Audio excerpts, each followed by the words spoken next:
Jay here from Stretford, Paddock. This is the Paper Talk. As you can see, I'm in the studio, which means it's live. Also, we're a little bit earlier today. We're doing things a little bit earlier because some of us are multitasking. We're working parents. We've got to get on for the kids for a bit as well. So we're a little bit earlier than 10:30. We're doing it at 10 o'clock. But thankfully, I can already see that you're all here anyway. So get involved and let us know what you think about the latest stories. We're going to be talking about Cody... I almost forgot his name, Cody Gakpo, the new player that we're linked with, the winger from PSV Eindhoven. We're also going to be looking at ADRIEN Rabiot, the midfielder that we've been linked with. There's also another link with Ismaila Sarr. Yes, this feels like it's 2021 all over again. We've been linked with him as well. And an update on Frankie de Jong. And also, there's something going down with this takeover talk. So I'll explain a little bit of that and why we didn't get Marko Arnautovic as well, because there was a little bit of an explanation as to why that deal happened, or didn't happen, I should say. So we'll get into that. I can already see someone there. BA Gadju says, talk about hostile takeover. I will get to that. Scrappy Doo says, Gakpo. Jay, sorry, what did I say? Gapco. That's wrong, isn't it? Mo Turkestan says, Jay, the GOAT. Red Devil Kev says, PSV qualified for for Champions League, sorry, he won't come. Yeah, there's already some people saying that this deal looks like it might happen, but there's also reports saying it will. So let's get into that in a minute. First of all, I want to talk about Ismaila Sarr. This is a player we were linked with a couple of years ago. At Watford, he was doing bits, he was doing quite well. He had a very good game against Liverpool, which is enough for me to just want him anyway. Once you do that, score a couple of goals against them. And now it seems like we're in for him again, or we're being linked with him again, because obviously that didn't happen. It seemed like he was looked at as an alternative to Jadon Sancho. We eventually ended up with Jadon Sancho, so there was no reason to continue our pursuit of him. However, the Metro reporting that Manchester United's seemingly desperate hunt for new signings has seen them turn their attention to Watford winger Ismaila Sarr, according to reports. I think this is emanated from the Mirror. It goes on to say, now the Mirror reports they are considering an offer for Sarr, a player who they came close to signing 2 years ago and has long been linked with a move to a bigger club than the Hornets. Yep.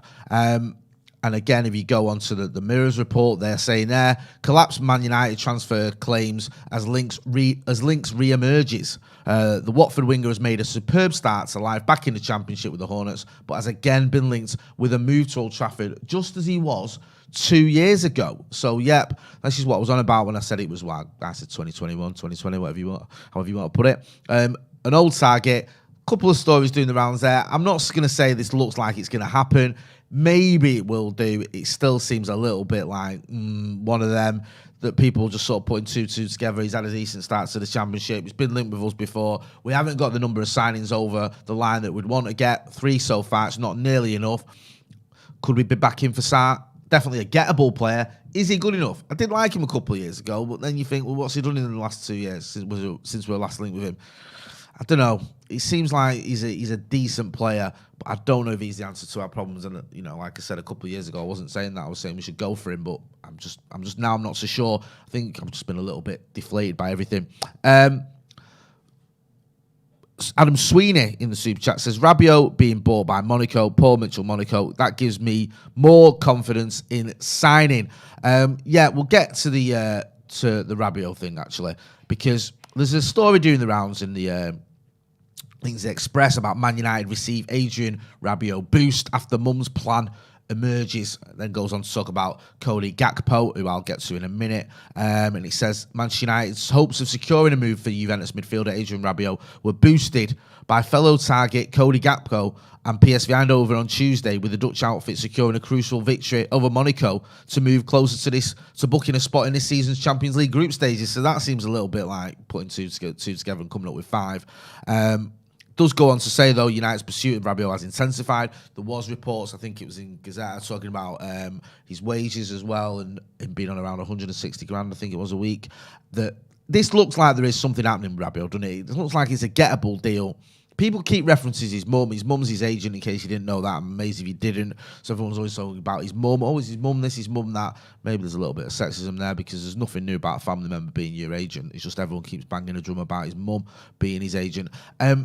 Listen, I remember sitting here a few months ago when Rabiot rumours started, and I mentioned it, and everyone in the chat was just going, no, don't get him, he's bad vibes, he's bad news, he's always falling out with people, he's had all these dramas, and all this, that, and the other. And I was looking into it, and I think that since he's been at Juve, he's not really caused many problems. I know his mum has caused a few issues, I think, with the French team, having a row with, is it Kylian Mbappe's mum and dad, or Pogba's mum and dad, or something? I'm not sure. There was some sort of family drama going on there in the stands when France got knocked out of the Euros, but he himself just seems to have been getting on with his job at Juve. The question is his job at Juve, or has his job at Juve been good enough for Manchester United? The obvious answer that you get from everyone at the minute, and this is just, I'll see this on Twitter and in the comments all the time, is he's better than McTominay. Is that all we're going for, though? Is he good enough? Get involved in the comments and let us know what you think. Nick Bergham says, what's the weather like today, Jay? It's sunny. Got me shorts on. Shorts and T-shirt weather. No Parker, no, as someone else said.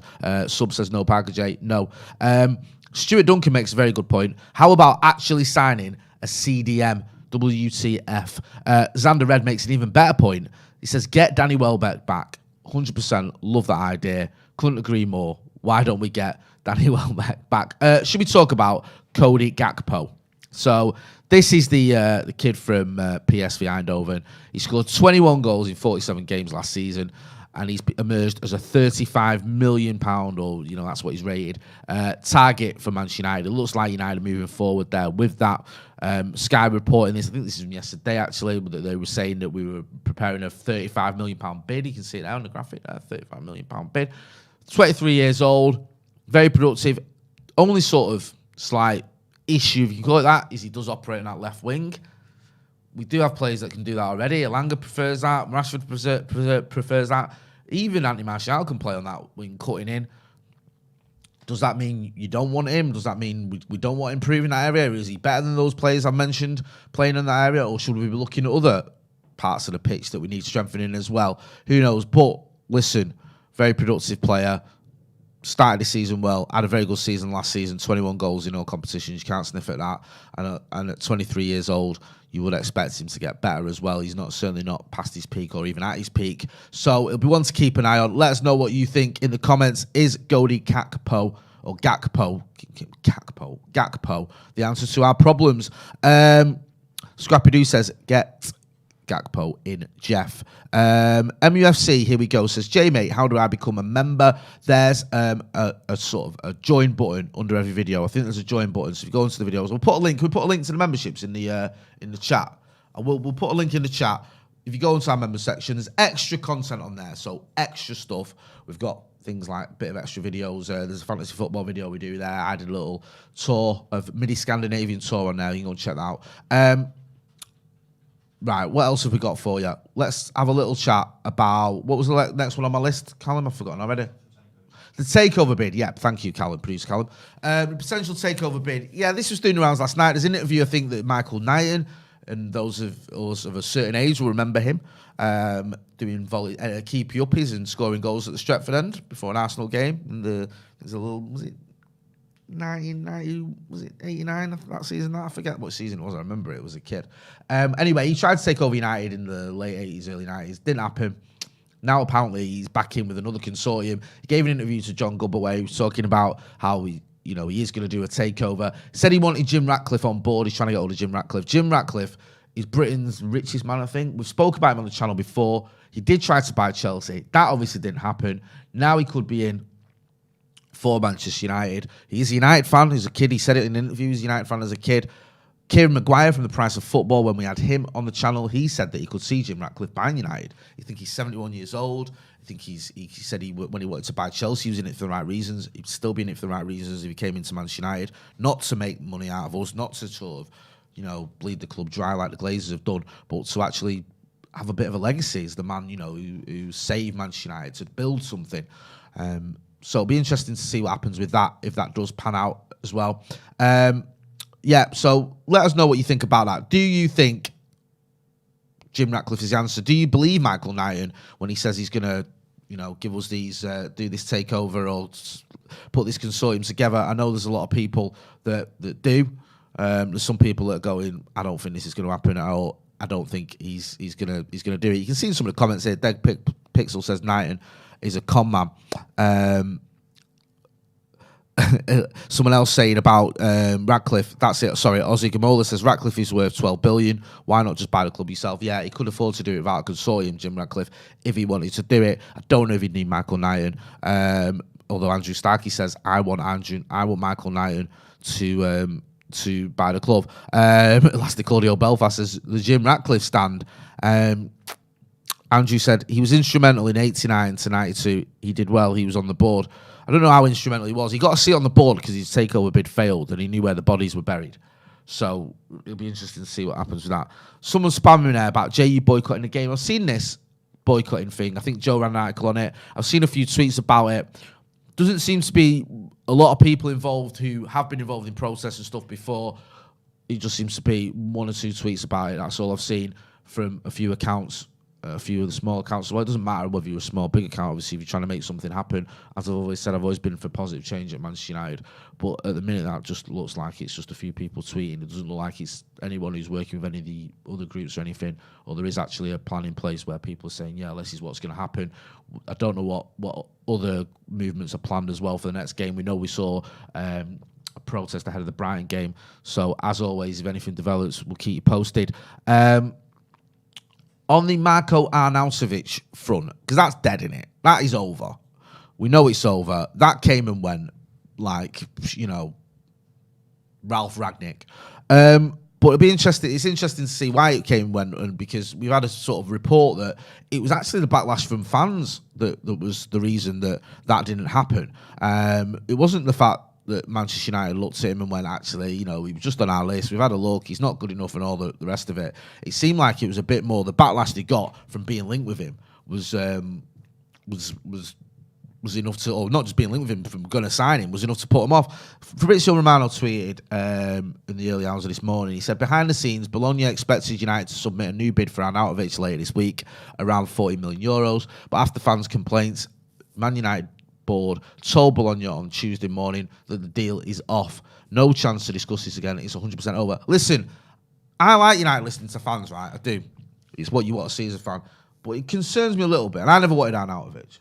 This our transfer policy is now to the point where we're putting bids in for players. The fans are saying, nah, you're mad. We don't want him.